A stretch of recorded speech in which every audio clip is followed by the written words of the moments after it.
Lisa Diamond pressed her lips together irritably as she saw Monica, not Pat, Patty, or Charlize Enrique, drunkenly staggering up the stairs with one of the ULD Storm soccer players. All responsibility for the Cinco de Mayo celebrations now rested with Lisa. As the youngest vice president of Alpha Zeta Rho sorority, the oldest and most prestigious sorority at the University of Louisiana at DeGarde, Lisa knew it was an honor. However, a chronically drunk or hungover chairperson meant that 18-year-old Lisa often took over organizing events, board meetings, and the day-to-day operations of AZR. For the Cinco de Mayo celebration, all the food was Mexican-inspired, and the drinks were chosen to honor Mexico. As the oldest sorority at the university, we have to guard our reputation. Monica grinned the morning of the event as sorority members bustled around her, preparing everything she needed. But as soon as Bart Homer opened the bar, Monica began to knock them down a peg. Bart, a young man working on a master's degree in education, was earning every penny he could. "Okay, tequila's here, cinnamon liqueur's here, lime's here," Bart said, setting the bottles on the bar. "Good. Give me a Chihuahua martini," Monica demanded. "What?" asked Bart. "There's no such thing," Lisa smiled, seeing the young man's confusion.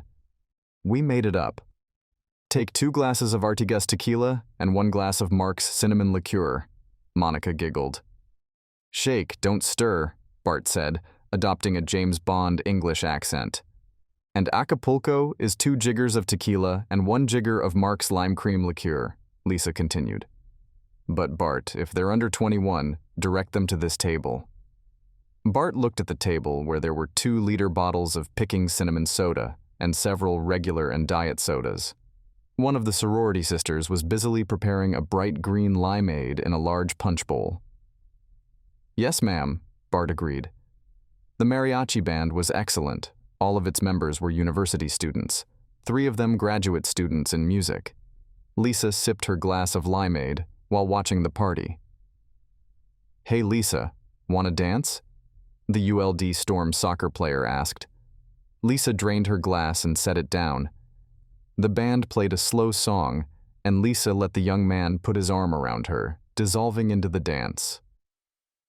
Lisa Diamond was the daughter of Mitchell and Marge Diamond. Mitchell was serving a 25-year-to-life sentence in Mumphrey Prison for aggravated armed robbery. The victim was in a wheelchair and would never walk again, all for $200. Lisa's mother worked as a stripper at the Dead End Club and was also involved in prostitution. Marge and Lisa had the same round, cherubic face, a Cupid's bow mouth, and a small scattering of freckles on their button noses. Marge dyed her blonde hair and wore it short to hide the gray, while Lisa wore her brown hair down to her hips. Lisa, like her mother, had small breasts, a slightly large butt, and thick thighs. Through diet, exercise, and skillfully tailored clothing, Lisa had her share of fans. The band started playing a loud and energetic song. Lisa laughed as her date spun her around. She knew he was trying to get her short skirt to rise, exposing her blood-red panties. "Jackson, wait," Lisa giggled, stepping aside as Bart waved his arms almost frantically, trying to get her attention. Bart pointed at the pretty chubby girl and Greg Armson. The girl was staggering around, clearly drunk, though she didn't look old enough to have been drinking. And Greg Armson was not among Lisa's favorite athletes from ULD. "Jackson, get Marv and anyone else you can," Lisa ordered, quickly running over to the nearly passed-out girl and a grinning Greg. Hey, she's had a little too much to drink. I'll just take her outside for some fresh air." Greg smirked as Lisa blocked his path. "Really?" Lisa asked. "Honey, hi, can you tell me your name?" The girl stared blankly at Lisa. She tried to speak, but couldn't. Her eyes were not drunk, but glassy, as if she was under the influence of something much stronger than alcohol. "Look, I've been fiddling with this stupid girl since I got here," Greg snapped at Lisa, trying to shove her away. Lisa put the whistle to her lips and blew a shrill whistle. Greg waved his hand toward the whistle but was thrown back by Marv Alton, a forward on the ULD Storm basketball team. "Yes, ma'am?" Officer Samantha Ross asked, walking up to Lisa. "Yes, officer. This girl is under the influence of something. I stopped Mr. Greg Armson from getting her out of here," Lisa explained to the DeGarde police officer. "Hi, sweetie. Did you tell me your name?" Samantha asked the semi-conscious girl. "You did. Hands behind your head, fingers in lock," the cop barked at a panting Greg Armson. "Cops? You have cops at this lame party?" Greg yelled at Lisa. "Bitch! Cops!" Turns out the girl was indeed drugged. They found a small vial in Greg's pocket. The girl turned out to be the 15-year-old sister of one of the sorority pledges who'd brought her to the party and dumped her when she'd managed to hook up with a handsome Latino from the mariachi band. The arrival of the ambulance and ULD campus police put an end to the Cinco de Mayo party. Lisa organized the cleanup and opened the cash register to pay the band and Bart for their services. "Yeah, Ms., that's for the entire 5 hours," Bart confirmed, holding out the money. "But I've been here less than 2 hours." "Bart, why didn't you warn me? We lost a lot more than that money," Lisa said tiredly, as Monica finally came downstairs to see why the party had stopped. "Well, she came up earlier and tried to get a drink," Bart admitted. "Then I saw Greg Armson treat her to his Acapulco martini." "The bar is closed, Monica," Lisa said sharply. Monica listened as Lisa relayed the information. She looked around for Christina Shield, a sorority member and older sister of Candy Shield, the alleged victim. Lisa informed Monica that Christina was in the hospital with her sister, and their parents had already been notified. "And why wasn't I called immediately?" Monica shouted, feigning outrage. "I sent Gail there," Lisa said. "Sent you 3 text messages, but your phone went straight to voicemail. I don't know what else I could have done." "Oh, so that's why Gail was snitching?" Monica asked meekly. "Ms. Diamond, Ms. Enrique, thank you," Bart said, getting ready to leave. "Just a minute, Bart," Lisa pleaded, putting her hand on his shoulder. Even though she was only 18, Bart didn't check Lisa's ID. She was in charge. Lisa drank 2 Chihuahua martinis and then switched to limeade. Rubbing against Jackson Fuller's trim, muscular body started Lisa's motor. But Jackson and the other ULD Storm athletes had already left, and the Cinco de Mayo party continued elsewhere. Bart Smith was no Jackson Fuller. He wasn't 6 feet 3 inches tall and 217 pounds of muscle. But Bart Smith was an attractive young man with shaggy brown hair, a shy smile, and soulful brown eyes. At 5'9" tall, he probably weighed 155 pounds. He had a keen eye, a soft, poetic style and demeanor, and Lisa was aroused. After making sure she and Monica had finished their business, Lisa left her to oversee the cleanup and pulled Bart into a small alcove. "I'm not usually like this," Lisa lied, pressing her whole body against a stunned Bart. She kissed him hotly, pressing her hips against him. She smiled, looking into his warm eyes, and giggled, looking at his adorable blush. "Remember, I paid you for all 5 hours, Lisa wheezed, pulling the silent young man toward the stairs. "Yes, ma'am," Bart said, finally coming to his senses. "That's right." During his freshman year of college, Bart Smith suffered from terrible acne, as did many of his peers. He was bullied in high school, and girls shunned him. His mother loved him, but Lisa Smith simply didn't have time for her young son. She worked 2 and sometimes 3 jobs to pay rent and utilities. Dave Bart, Bart's father, couldn't help. He was angry at Lisa Smith for child support for a child he didn't want. "You know the difference between a mosquito and a whore? A mosquito will stop sucking the blood out of you when you slap it," Dave growled during one of his few dates with his son. "Condom," Dave told Bart. "The only thing standing between you and eternity is when you'll pay over and over again."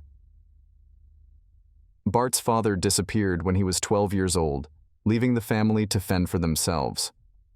Bart's mother was too busy, his 2 older sisters resented him, and his younger sister was too self-absorbed to notice him.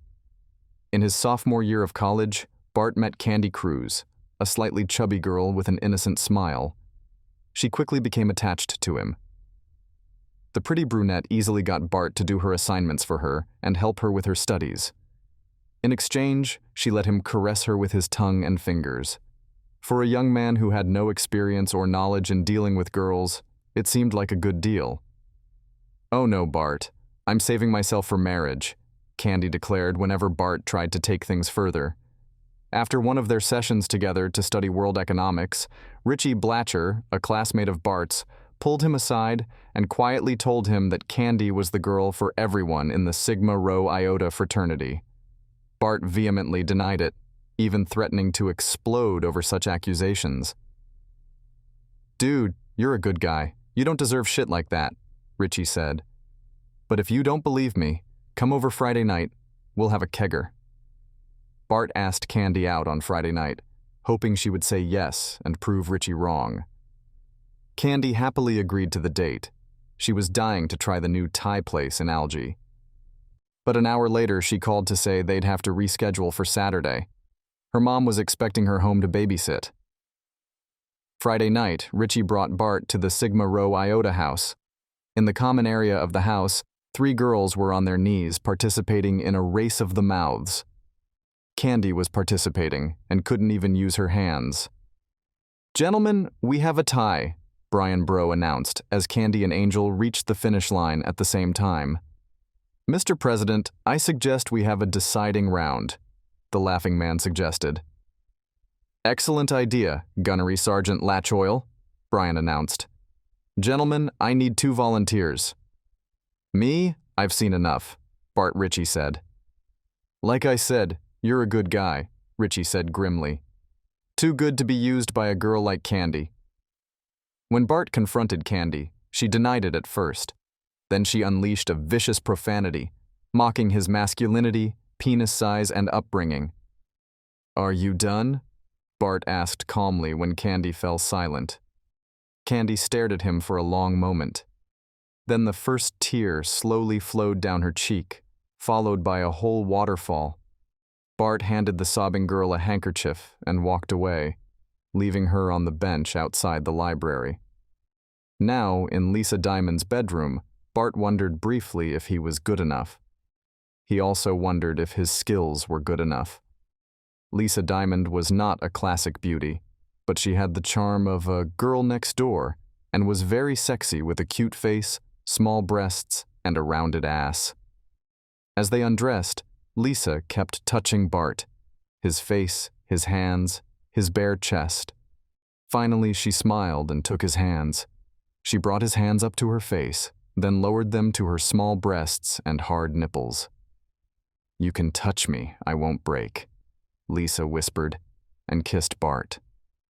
Bart touched her, and it thrilled her.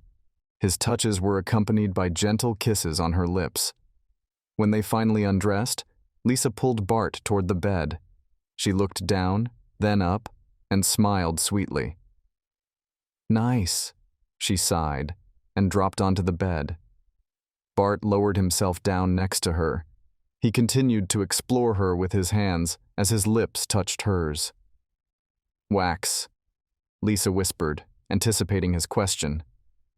Oh God." Bart exhaled approvingly. Lisa sighed as Bart caressed her breasts with his mouth. "Oh me, oh yeah," Lisa whispered as Bart kissed her belly. Bart used the techniques Candy had taught him. "Shit," Lisa shrieked as Bart took her thick little clit into his mouth. "Oh God, yes," Lisa screamed. "You, me, oh, are we going to do 69? Lisa whispered, gently pushing Bart away. Lisa flipped Bart over onto his back and sat on top of him. "Irk, oh me, oh," Bart grunted. They lay back on her soft bed and kissed again. "Girl, just say it," Lisa ordered herself. Are you serious?" Bart goggled at her.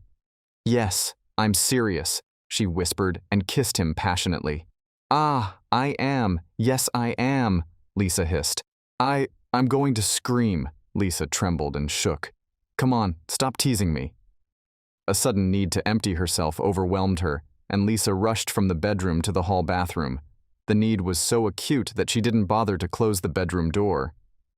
Hi, Bart stammered when a pretty blonde girl peeked into Lisa's room. The blonde didn't respond, but gave Bart a shy smile. When they both heard the sound of the toilet flushing, the blonde quickly disappeared from sight. Oh my God, Lisa wheezed, entering the bedroom. Bart stepped out of Lisa's bedroom into the hallway. The blonde looked out of the other room, and Bart blushed thickly. Neither he nor the girl said anything when Bart entered the bathroom. "You're not done yet, are you?" Lisa asked when Bart came back in and retrieved his underwear. 3 hours later, Lisa awakened Bart from a deep sleep. When they kissed, Bart realized she had taken the time to brush her teeth. I was, touching myself, watching you sleep," Lisa whispered in his ear. "You need to do something about that." "Oh? What do you mean?" Bart smiled. It's a start," Lisa moaned. "Lisa, it's 12:30, came a soft voice. He'll be out in a minute," Lisa echoed. They quickly got dressed. Lisa giggled as she watched Bart try to find a second sock, then give up and slip into his tennis shoes. "If I find a sock, I'll call you," Lisa promised. "Sorry, Clara, I lost track of time a little," Lisa said as she escorted Bart down the stairs. "No, really?" Clara sarcastically retorted.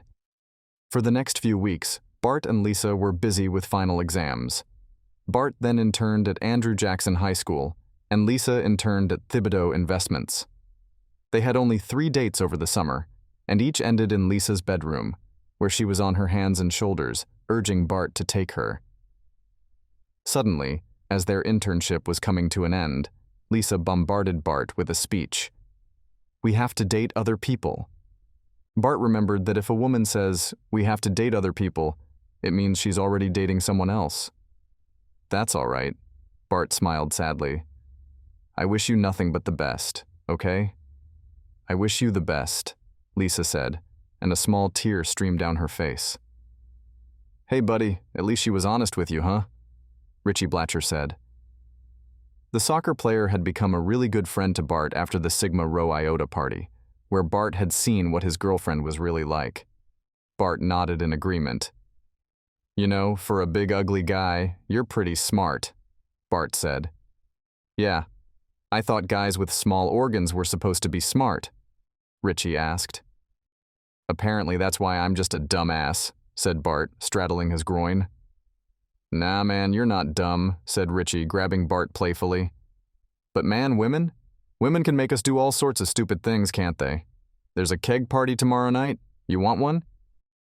At the Sigma Rho Iota keg party the next night, Bart finally fell in love with his ex-girlfriend. A new semester began, and Bart plunged headlong into his master's programs. From time to time, his and Lisa's paths crossed, and they exchanged radiant smiles and waved hello to each other. Twice, Bart turned around to watch Lisa's cute ass in short shorts walk away. And both times, Lisa turned around and noticed him peering at her ass. Her sweet giggle was a bittersweet sound to his ears. One Monday, Bart was eating a meager imitation of lasagna in the cafeteria. Looking up, he saw a silent blonde standing by his table. He smiled, and she answered him with a shy smile. "Hi. Clara, right?" said Bart. "Yep. You and Lisa are still friends, right?" asked Clara in a soft Texas accent. "Yeah, I guess we are. It's really been a long time since we've talked," said Bart. "Will you come?" pleaded Clara, squeezing his hand. "She won't come out of her room and she's crying. I can hear her crying, please." "Great," said Monica Enrique as Bart entered the Alpha Zeta Rho house. "I need to hire you for the senior day party. Are you available?" "I guess so," Bart agreed, following Clara up the stairs. "I'll talk to you in a minute." "Go away," Lisa demanded as Clara knocked on her bedroom door. "No, Lisa, I'm really worried about you," Clara pleaded as Bart checked the doorknob. "Go away," shouted Lisa. Bart pulled a Swiss Army knife from his jeans pocket and used one of the many blades to undo the flimsy lock. Lisa let out an indignant squeal as the bedroom door swung open. "I said leave," Lisa yelled, sitting up on the bed. No, Bart said, kicking his tennis shoes off his feet. Get out! What are you doing? Yelled Lisa as Bart slid onto her bed. So, what's going on, Lisa? Asked Bart, coming up behind her and pulling her against him. Please, please, Bart, just go away, Lisa sobbed. In response, Bart hugged Lisa tightly, kissing her neck and back gently. He held her while she sobbed. Yeah, I really screwed up, Lisa finally said, her voice quiet and shaky. Tell me about it, Bart invited. Bart listened as Lisa talked about how she had fallen in love with a man a little older than herself, a handsome man who had worked with her during her internship at Thibodeau Investments. He tried his best not to react when Lisa described their tumultuous affair and sexual adventures. Yes, I knew he was married, but he said he was getting a divorce, Lisa whimpered. Bart gasped when Lisa announced that she was pregnant. Lisa either didn't hear him or didn't care as she continued to talk. And I called him at work and told him about the baby, she wailed, and he told me to come to his house. My God, what an asshole, Bart said when Lisa told him about Brian Chopin's wife, a beautiful and very rich red-headed woman who opened the door. But there was no Brian Chopin. At first, the two women just looked at each other. Then Lisa asked about Brian Chopin. Pamela Chopin informed Lisa in an even voice that Brian Chopin was not at home. It had been his home, but he had moved out. He had also just recently vacated his apartment. His wife, she's pregnant too, Lisa sobbed. But Brian? Where's this Brian? Bart asked. We don't know.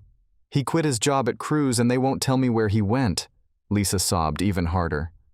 For several long moments, Bart held Lisa, ignoring her slightly unpleasant body odor. Bart continued to hold her, not reacting to her sweet ass rubbing lightly against his crotch. He kissed her neck gently, ignoring the small, firm breasts beneath his hand. So are you in labor? Asked Bart. I am, yes. Bart, it's wrong to kill a baby just because its daddy is a big old giant asshole, Lisa said in a thin voice. Okay, what's next? Asked Bart. Well then I don't know, said Lisa. As far as I'm concerned, I'll have the baby around the time I graduate from high school. Lisa tensed as she felt Bart's hand travel down to her stomach. She sighed slightly as Bart's hand gently massaged her slightly sunken belly. She shuddered as she felt his lips touch her neck again. Bart was silent for a long moment. He just held her in his arms and gently stroked her belly. Lisa's whimpering gradually subsided. Are you hungry? Asked Bart finally. God, I'm starving, Lisa realized. Come on, we need to get dressed so everyone can see you're okay, Bart said. Thanks, Bart, Lisa said quietly. Uh-huh, Bart said as he helped her sit up on the bed. Oh, hey you, did you ever find my other sock? Ah? Oh yeah, said Lisa and fidgeted on the bed. Did you sleep with it? Asked Bart. I couldn't find a handkerchief, admitted Lisa. You can hang on, said Bart. I don't want to carry snot around with me. But I thought you loved me, Lisa teased, stepping into her bra. Yes. That's why finding out you let some other guy knock you up really hurts, Bart admitted and walked out of her bedroom. Thank you so much, Clara said in her thin voice as Bart stepped out into the hallway. You're welcome. Bart smiled sadly. But I didn't really do it for you. It was done for me. Whatever, you did it, Clara said and pressed her lips to his cheek. Thank you. Bart and Monica agreed on a price for a job at the bar at the reunion party.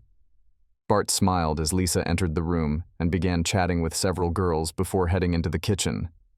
With a wave of his hand, Bart left the Alpha Zeta Rho house. Thanks again, Clara smiled and kissed Bart gently on the cheek again. Keep it up and I'll stop by more often, Bart warned. Okay, Clara said, giggling, and kissed him gently on the cheek again.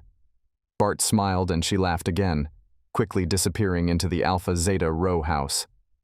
Clara Stewart claimed to be from a small Texas town called Dance Hollow, which Bart had never heard of. but he was not aware of all the cities and towns in Texas or Louisiana. I thought everything was bigger in Texas. Bart smiled as he watched her disappear into the house. Thought everything was bigger in Texas again, Bart reminded himself, remembering Clara's slender figure. But she's really nice. By evening, Lisa had fully recovered and helped Bart get ready for the party. She noticed that Clara Stewart was also assisting him. "So, the drink of the evening is a strong storm," exclaimed Monica, eliciting loud applause from several people. "What's a strong storm?" smiled Bart. "2 jiggers of white rum, a jigger of Mark's cherry liqueur, and a jigger of Mark's vanilla liqueur," explained Monica. "What if I don't have all the ingredients?"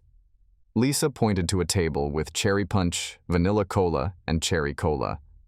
"Then let's make a hard storm," Monica decided. "Well, I'll give it a try," said Lisa. "No, ma'am, absolutely not," Bart said to Lisa, looking closely at her stomach. The rock band, Splattery Will Get You Nowhere, turned out to be a pretty decent band, with female vocals and a bass player who reached 6 feet tall. Their energetic rendition of Billy Idol's White Wedding got Bart dancing. Clara ordered a Chihuahua martini, and before she was served her drink, Bart asked her to dance. Giggling embarrassedly, she joined him on the dance floor. Unlike the previous party, Bart worked the entire 5 hours. Tiredly collecting glasses and bottles, he left the house. When he returned, he saw that someone had already put away the punch bowl and ladle. "Thanks," Bart smiled as he saw Clara washing the large plastic tub. "Welcome," she whispered. "Hey, have you ever tried the Chinese food at Jade Garden?" Bart asked. "No, are they good?" Clara asked, wiping down her bowl. "Let's check it out together," suggested Bart. "Oh, there you are," said Lisa as she entered the kitchen. Bart thanked Lisa as she paid the bill. He smiled as she handed him another $20. "So, shall we pick you up at 6? And then mini golf?" he asked Clara. "Yeah," Lisa began, opening her mouth in surprise. Lisa looked at Bart, then at Clara, and left the room. Bart looked at the departing girl and then at Clara, waiting for a response. "Okay," Clara smiled, blushing. "Nothing supernatural, but she's got a nice figure," Bart thought as Clara washed a ladle. "Oh, is the bar closed?" Monica asked drunkenly, staggering out, followed by the huge right guardian. "Yes, I'm afraid so," Bart smiled. "Oh, good. Let me pay," Monica whispered. "I've already been paid, but thank you. Just let me know when you need my help again." Bart smiled and took the washed punch bowl and ladle from Clara. Clara walked out onto the porch with Bart. After hesitating, she finally said goodnight to him. Her kiss was soft, tender, and passionate. Watching Clara savor the duck slices gave Bart a new erection. During dinner, Clara informed Bart that he might not have heard of Dance Hollow in Texas or Fordham County, but archers know the name Fordham all over the world. Jack Stewart, my grandfather, who raised me and my 2 brothers, started making bows as a boy, Clara told him. "Here, you should try the pork I made." Instead of heading to the park for a round of miniature golf, Bart and Clara headed to the archery range on campus. There, Clara taught Bart all the tricks of archery. "How tall are you?" Bart asked as the petite girl masterfully wielded the bow, barely taller than he was. "Only 5 feet, Clara coaxed, adding a couple of inches to her height. "And how tall are you?" "Tall enough to kiss you," Bart admitted. "Yeah?" Clara grinned, the embarrassment disappearing. "Yes," Bart said, kissing her plump lips gently. Bart was pleased when he managed to hit his target. Clara laughed, not reminding him that it took 11 arrows. "Just need to practice," Clara encouraged as he released the last arrow. Then she kissed him passionately, her hand resting long on his shoulder. "Do you know my grandfather?" warned Clara as they returned the bows and empty quivers to the rack. "He often invites people over for bow hunting. It's always open hunting season for wild hogs in our neighborhood." "Wild hogs? Aren't they dangerous?" Bart inquired. "Yes, agreed Clara nonchalantly. On their third date, Clara led Bart up the stairs to the room she shared with Gail. Gail was busy minding her own business with her female partner. "Look, I'm not a virgin, but," Clara began between passionate kisses, "I really need to be in love to—" When Clara suggested sex, Bart felt a sense of déjà vu. He was sure she would either find a reason not to go ahead like Candy or go ahead but unsuccessfully. To his surprise, Clara reached out for his zipper. Exclaimed Clara loudly, putting forth an effort. Holding his breath, Bart reached down and unzipped his blue jeans. Clara looked up at him, face contorted with embarrassment. You don't want me to do this?" asked Bart. Are you really doing this?" Clara gasped in surprise. "Not only do I do it, but I enjoy it," Bart laughed. "I really enjoy it." Bart didn't turn around to see who had invaded their privacy. Clara gasped and squealed too loudly to hear the intruder burst into the room. Oh dear, screamed Clara. Bart laughed as he watched Clara lying, shuddering, on the bed. She pushed his head weakly. "Damn it! No wonder Gail is a lesbian," Clara gasped. "Come on, no one's ever eaten you?" asked Bart, wiping his face with the hem of his shirt. "Not like this," Clara replied, standing up. She pulled Bart to her and gave him a passionate kiss. After a visit to Chuck's, which served very tasty hamburgers, they went to the firing range again. Clara pursed her lips disapprovingly. Bart had never once managed to hit a target. "My grandfather will leave you for the pig's lunch if you shoot like that," Clara warned him. "Gail's here, so I can't let you in," Clara announced as they approached the Alpha Zeta Rho house. Bart wondered if Gail was really home, or if Clara was punishing him for his poor performance at the shooting range. After a few very hot kisses, Bart went back to the archery range and bought another quiver of arrows. Bart's hands were shaking with fatigue, and he even envisioned that he would soon have calluses on his fingers from the tension of the bowstring. Even so, each of his arrows hit the target. "Things always look so easy in the movies, don't they?" smiled the girl as Bart returned the bow and empty quiver to the rack. 2 nights later, Bart took Clara to the girly movie she was anxious to see. She paid for the tickets as well as the popcorn and drinks. "Please don't take it like that," Clara begged when she saw Bart frown upon learning that she had paid for the admission and drinks. "What are your plans for Thanksgiving?" Clara asked as the lights in the theater dimmed. "If I'm lucky, I'll go to Bank Street to feed the homeless. And if I'm not lucky, sitting at home trying to get along with what my mom calls a Thanksgiving turkey," Bart replied. Clara purred as the first loud trailer started. At the archery range, Bart hit his target 7 times and Clara's target once. Gail was home again, and Clara whispered that she had a special little guest. But her kisses were as passionate as ever. "Maybe we should wear a Band-Aid to avoid blisters from the bowstring," Clara suggested before they entered the woman's house. Clara paid for a helicopter tour of the Atchafalaya pool. Bart was both terrified and fascinated by the adventure. This time, only 3 of his arrows missed the target at the shooting range.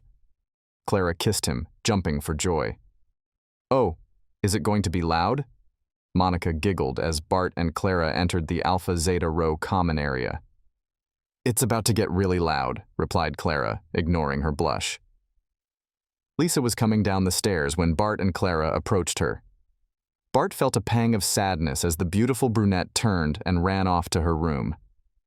"Her own fault," Bart said, keeping an impenetrable expression on his face as Clara watched his reaction. "You know she found the guy who fathered her child?" Clara said. "Oh," Bart replied, not showing much interest. "Actually, his wife found him, and they're both suing him for child support," Clara added as she opened the door to her bedroom. "Clara, it's 11 o'clock, came a sound outside the door, muffled and insistent. Shit, it's Gail. It's me, oh damn it," exclaimed Clara, who had survived the slight confusion. Bart and Clara quickly dressed. Gail walked in and nodded politely as Clara introduced them to each other. She smiled softly, seeing the happy smile on Bart's face when Clara introduced him as her boyfriend. "You all need to get a motel room," Monica remarked sleepily as she walked in her panties past the stairs to her bedroom.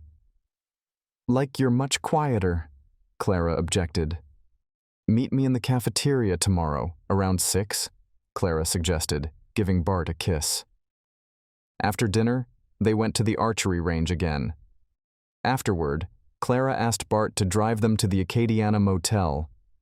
To access free movies, select 2 and scroll up or down to select a movie, Clara read on a poster hanging on the wall next to the TV in room 108. Amateur, anal, Asian. Bart began to read aloud. At first, Clara chose blondes and smiled, caressing her blonde hair. But the movie turned out to be too interracial-oriented, so she switched to oral. "Clara, are we really going to watch this?" Bart asked when a scene with 2 men and 1 woman appeared on the screen. "Really? Lisa really took..." Clara began and changed the movie to anal. I like it when you put your fingers in my..." Clara whispered. "I like it too because it gives you pleasure," thought Bart, and his thoughts were rewarded with a radiant smile and a tender kiss from Clara. After 10 minutes of mindless, mechanical pornography, Clara's attention shifted back to Bart. They kissed, caressed each other, and slowly removed their clothes. Bart looked up and stared at the vulgar images on the television screen. A tarnished mirror stood next to him, in which he saw Clara's beautiful face, an expression of concentration on her graceful profile. Bart gave Clara the first opportunity to use the bathroom. In the meantime, he watched a few more of the strange, soulless porn videos, and then changed the channel to a program about shaving. When Clara came out of the bathroom, he kissed her gently and went into the bathroom to get a bar of bargain soap. At 5:30 in the morning, Clara woke him up and told him that Tornadoes was opening in a few minutes, and she wanted to get their donuts while they were hot. "They have the most delicious strawberries there," Clara said admiringly as Bart slowly got dressed. Do you love me?" Clara asked, standing in front of Bart at the Alpha Zeta Rho house. "Yes, Clara Stewart, I love you for real." Bart smiled. Did you just get home?" the 2 AZR girls asked, approaching the house. Clara looked at them casually and giggled embarrassedly, then ran into the house. "Oh, is that him?" one of the runners asked, ignoring the fact that her stretch marks were showing under her nylon shorts in front of Bart, Trina, and everyone around her. "Yeah," Trina replied, wiping herself off with a towel. 2 days later, as Bart was leaving his faculty advisor's office in the Burke building, he saw Clara Stewart. He smiled immediately when he saw her, but she didn't notice his attention, but Trina did. She pointed at Bart, and Clara turned her attention to him, giving him a wide, happy smile. "Hi," she exclaimed, running up to him. "What are you doing here?" "I was in a meeting with Dr. Bursagay," Bart said, pointing to the man's office door. "We were discussing my next steps in getting my doctorate." "You're going to get your doctorate?" Clara was taken aback. "Yes, I am. Would you like to talk somewhere private?" Bart asked, feeling a heaviness in his chest. "Trina and I have to see Dr. D, but..." Clara began, losing her smile. "I'll meet you in the cafeteria," Bart said and kissed her. "So, what happened?" Clara asked as they sat down at a table. "Would you like some coffee? Or maybe you want a chocolate chip muffin?" Bart suggested. "What's wrong, Bart?" Clara asked, her eyes filling with tears. "Let me explain," Bart began. 30 seconds later, as Bart explained to Clara about his plans to get his doctorate and teach at Norville University in Tennessee, she got up, sobbing, and ran out of the cafeteria. Bart felt his own tears begin to flow as he slowly picked up his cup of coffee and walked out of the cafeteria. "I love you. I will always love you. This is temporary, just time to get a physical." Bart left a voicemail message. "And don't forget about studying. he added. He wasn't surprised when the next call turned out to be blocked. Sighing, Bart reported to the homeless shelter, where he was handing out Thanksgiving dinners to the homeless from St. Elizabeth Parish. Sure you can.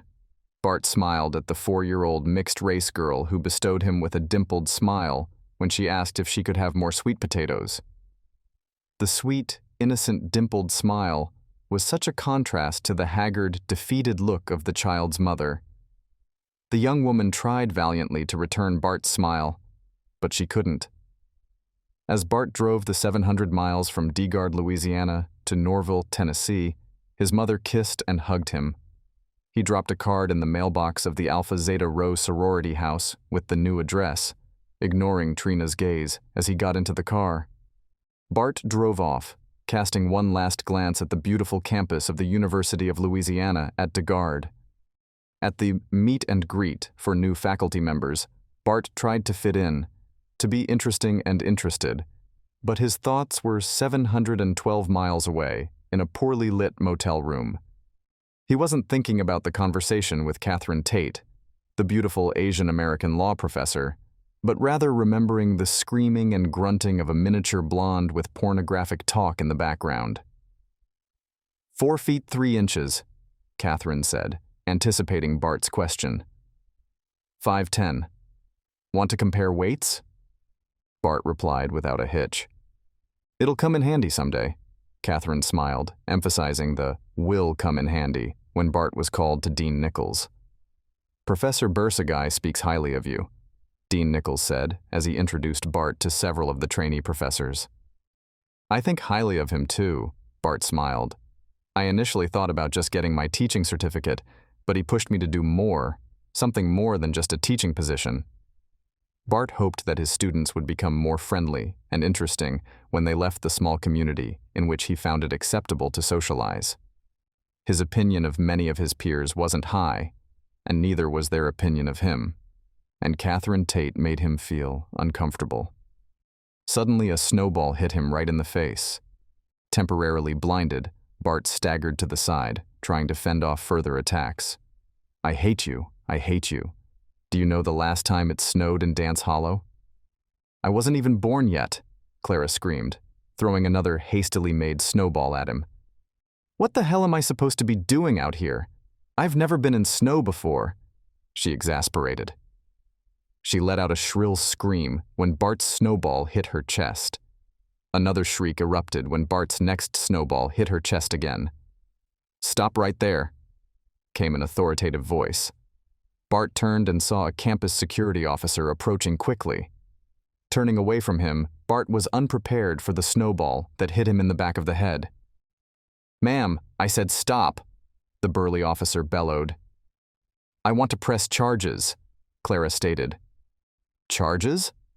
The officer marveled, lowering his hand to the grip of his gun and turning his gaze to Bart.